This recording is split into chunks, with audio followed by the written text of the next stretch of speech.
Allahu Allahu Allahu Allah Allahu Allahu Allahu Allah. Satu hal yang barangkali cukup viral hari ini tentang ada upaya berpihak untuk menghujat ya Ustadz Abdul Somad yang dikenal dengan UAS yang dituding telah melakukan penistaan terhadap agama. Saya ingin menjelaskan karena saya ingin ditanya dalam kapasitas saya sebagai wakil ketua umum MUI DKI Jakarta. Jadi saya ingin memberikan penjelasan. Pertama adalah sesuatu yang disebut dengan penistaan agama itu dalam bentuk ceramah itu ketika materi yang disampaikan itu tidak mempunyai dasar, pijakan, tidak ada nasnya, tidak bersumber kepada Al-Quran dan Sunnah. Itu misalnya sesuatu cerita atau katakanlah narasi yang dibuat sendiri kemudian disampaikan secara terbuka, kemudian itu bisa dianggap sebagai penistaan. Tapi kalau materi yang disampaikan itu ada dalilnya, ada nasnya dari Quran dan Sunnah, maka itu menjadi bahagian dari keyakinan dan ajaran agama sendiri. Ini tidak bisa. Sama Al-Quran banyak sekali bicara tentang masalah kemusyrikan, orang kafir masuk neraka. Malah ada yang lebih apalagi, misalnya inna syarrad dawab alladzina kafaru, seburuk-buruk makhluk itu adalah orang kafir. Nah, jadi orang kafir sudah komplain nanti kalau itu disampaikan depan umum, inna syarrad dawab alladzina kafaru. Ada juga dalam surah Al-Baqarah itu katakan orang kafaru itu syarrul bariyah, makhluk yang paling jahat gitu. Nah, kalau itu menjadi bagian dari ajaran agama, dari ajaran Islam dan menjadi keyakinan, itu tidak menjadi penistaan karena itu adalah rangka menyampaikan ajaran agama. Nah, itu satu. Artinya itu bisa menjadi penistaan ketika tidak ada dalil.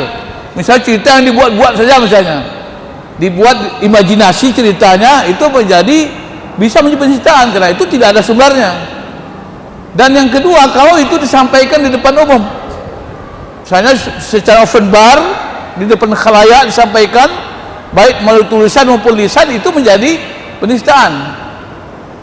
Yang ketiga, itu memang sengaja dibuat untuk melakukan penistaan, memang ada kesengajaan gitu, dibuat untuk itu. Dari tiga hal itu, sebuah materi ceramah, pengajian dapat dianggap sebagai penistaan kalau paling tidak tiga hal itu. Dan kemudian ternyata setelah kita coba mendengarkan penjelasan dan insya Allah MUI Pusat juga akan silaturahmi dengan saudara Ustaz Somad, itu ternyata pertama bahwa apa yang disampaikan beliau itu bukan kalang beliau sendiri, tapi itu ada dalilnya. Dan itu pun juga disampaikan dalam forum tertutup, ya, dalam sebuah pengajian di Masjid An-Nur Pekanbaru. Itu kajian subuh, ada jamaah yang bertanya spontan tentang bagaimana hukumnya melihat salib, kan gitu.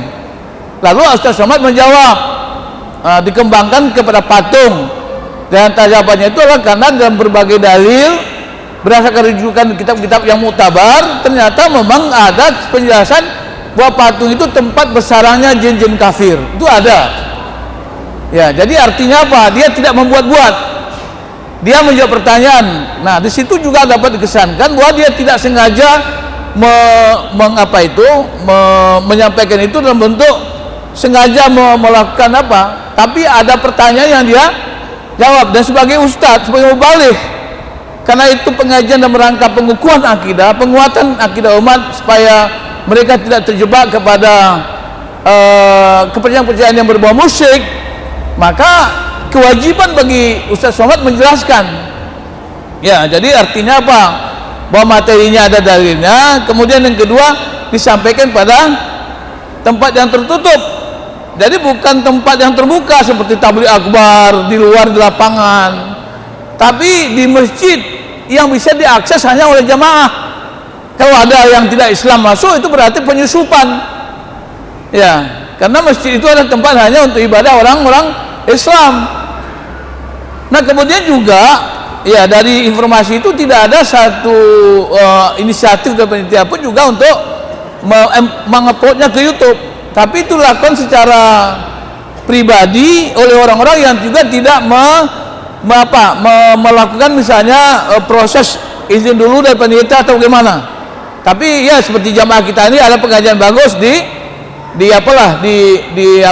taping, direkam, kemudian dia lihat bagus ya dia di share, dan itu juga barangkali bukan dengan maksud untuk mencela juga, tapi ada pihak-pihak tertentu kemudian menjadikannya sebagai kesempatan. Sebenarnya bisa kita pahami, ini video ini sudah 3 tahun, udah 3 tahun. Kenapa tidak ketika misalnya dulu ada proses Ustaz Somad diapung dan jadi calon presiden, kemudian muncul, tidak muncul. Nah sekarang muncul ketika memang kita lihat situasi terakhir ini, kita lihat seperti kita kasus Papua misalnya, demo di Sorong macam-macam itu terjadi kan, ini seolah ada sebuah rekayasa di mana memang ada pihak-pihak tertentu yang ingin Indonesia ini kacau gitu. Dia bikin apa? Jadi kita umat Islam sebetulnya sangat berkepentingan untuk menjaga negara Indonesia ini jangan sampai diadu domba. Nah ini kan kadang-kadang kan kita ini juga umat Islam ini ada juga yang umat Islam juga bilang itu benar itu. Ya, artinya apa? Dalam batas-batas ajaran Islam sesuai dengan keyakinan kita masing-masing, itu kita tidak tahu juga apa yang disampaikan oleh saudara kita pendeta ataupun pastor, karena mereka itu pun tidak tahu kita tentang Islam. Kita pun juga tidak perlu tahu, karena kalau itu bagian dari ajaran mereka tidak perlu tahu. Bisa saja kita mengatakan kepada anak kita misalnya, kamu jangan mampir-mampir rumah sebelah tuh, anjingnya galak misalnya. Apa nggak boleh kita bicara begitu kepada anak kita? Apa ketika tetangga tahu bahwa itu misalnya kita bicara begitu, itu penghinaan? Tidak mungkin kan? Karena kita lagi memberikan peringatan kepada anak kita supaya jangan dekat-dekat, nanti takut digigit anjing tetangga. Artinya ini adalah hal-hal yang wajar. Tapi kemudian dia akan menjadi menjadi penistaan ketika dia sampaikan secara provokatif di depan umum. Ya. Dan selama ini kita nilai juga Pak Ustaz Somad ini sudah kemana-mana, diundang sipil, diundang militer juga, polisi juga ngundang ceramah, dan ternyata dia juga tidak pernah melakukan tidak pernah ada delik, tidak ada pernah. Kok sekarang aja muncul ada apa? Nah kalau kita lihat sekalian, kalau Bapak buka YouTube ada pidato seorang pendeta itu di gereja di Amerika, itu malah lebih gawat lagi. Tidak apa-apanya dengan apa yang disampaikan oleh Ustaz Somad.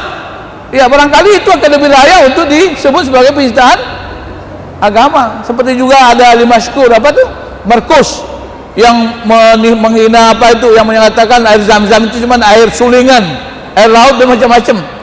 Tapi kita, menurut saya, selama orang itu menyampaikan dalam bentuk yang seperti itu, ya mungkin tidak perlu kita respon juga, karena hal seperti itu tidak diterima orang, ghair ma'qul.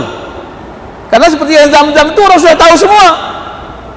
Itu salah satu keajaiban dunia, sudah tahu orang itu. Air Zam-Zam itu tidak ada. Kalau ada orang mengatakan itu air sulingan, itu orang sangat bodoh itu. Tidak perlu kita yang membodohinya, orang lain aja mengatakan dia bodoh ini, tidak ngerti nih. Karena itu sudah semenjak, dan itu sudah dipercayai tidak hanya oleh Islam, tapi juga oleh Ahlul Kitab, oleh para agama-agama yang tertentu percayai. Kenapa? Karena ini adalah peristiwa yang terjadi pada Nabi Ibrahim, Ismail itu nanti dia akan berkembang di jalur Ishak itu menjadi Yakub, kemudian menjadi Bani Israel, dan semua orang tahu. Dan memang Ka'bah itu tidak hanya tempat haji dan tempat umrahnya orang Islam. Semenjak Nabi Ibrahim itu sudah ada, karena seruan untuk haji itu sudah ada semenjak Nabi Ibrahim. Allah perintahkan wa'adzin fin nasi bil hajj. Hai Ibrahim, serulah manusia ini tuh haji ke Ka'batullah. Jadi haji dan umrah itu sudah sejak zaman Nabi Ibrahim. Konon Nabi Harun itu katanya, tapi sejarahnya masih dikaji, itu makamnya itu di Bukit Uhud itu, di situ makamnya ketika dia melakukan perjalanan umrah ke Ka'batullah. Oleh karena itu sekalian saya ingin menyampaikan ini saja. Pertama, kita yakin bahwa ini tidak sebuah penistaan, dan kita memang bagaimanapun sebagai muslim kita ada ajaran-ajaran yang memang sudah diajarkan oleh Islam. Allah sendiri mengatakan jangan kita mencoba mencaci Tuhan-Tuhan orang lain, itu mah nggak boleh. Dan itu mah nggak boleh. Saya kebetulan juga sekalian sekarang ini lagi membuat semacam kriteria standar kompetensi untuk dai-dai, termasuk dai-dai di media. Kebetulan saya juga dipercayakan sebagai wakil ketua Komisi Dakwah MUI Pusat. Itu kita coba sekalian. Artinya apa? Memang harus ada rambu-rambu ini, dan Islam sudah mengajarkan itu. Karena Islam sih menjamin ini toleransi ini. Kenapa? Rasulullah sendiri mengatakan man adzani jinniyan faqad adzani. Siapa yang mencela orang-orang kafir yang berjizyah itu termasuk mencelaku.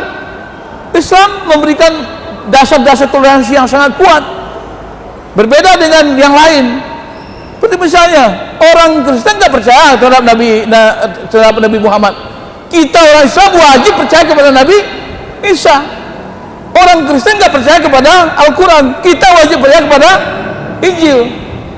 Cuman Quran kita yakini adalah datang sebagai terakhir meluruskan apa yang terjadi penyimpangan pada kitab-kitab terdahulu. Inilah tugas kerasulan Nabi Muhammad SAW. Inilah sekalian, mudah-mudahan ada manfaatnya.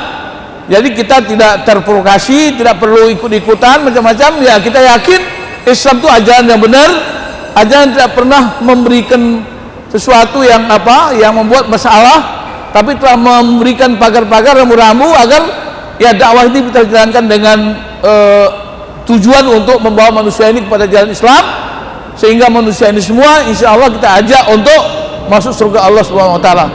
Demikian, nasrullah fatum qarib wa basyiril mu'minin. Wassalamualaikum warahmatullahi wabarakatuh.